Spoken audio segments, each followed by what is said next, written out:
নাহমাদুহু ওয়া নুসাল্লি আলা রাসূলিহিল কারীম আম্মা বা'দ। কুরবানির জন্য যে সমস্ত পশু শরীয়তে বৈধ, কিছু পশু আছে তাতে শুধুমাত্র একজন ব্যক্তি শরীক থাকতে পারে, একজন ব্যক্তির পক্ষ থেকেই কুরবানি সহি হয়। যেমন ছাগল, ভেড়া, দুম্বা, এই প্রাণীগুলো।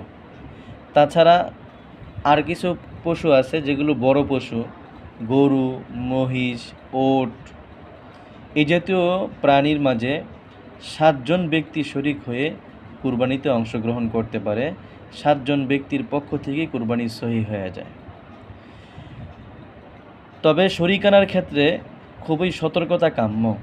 বর্তমান সময়ে মানুষ অধিকাংশ ক্ষেত্রেই শরীকে কুরবানি দেওয়ার প্রতি খুবই আগ্রহ রাখে এবং দিয়ে থাকে, কিন্তু এই ক্ষেত্রে খুবই সতর্কতা কাম্য।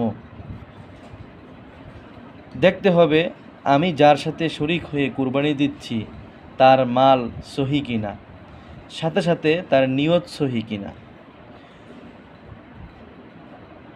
শরীকদের মধ্য থেকে যদি কারো মালে সমস্যা থাকে অথবা কারো নিয়তে সমস্যা থাকে, আল্লাহ পাক রব্বুল আলামিনের নৈকট্য লাভ এর নিয়ত না থাকে, বরং গোশত খাওয়ার নিয়ত থাকে, অবৈধ টাকা থাকে, তাহলে ওই ব্যক্তির তো কুরবানি সহি হবেই না, সাথে যারা আছে তাদেরও কুরবানি সহি হবে না।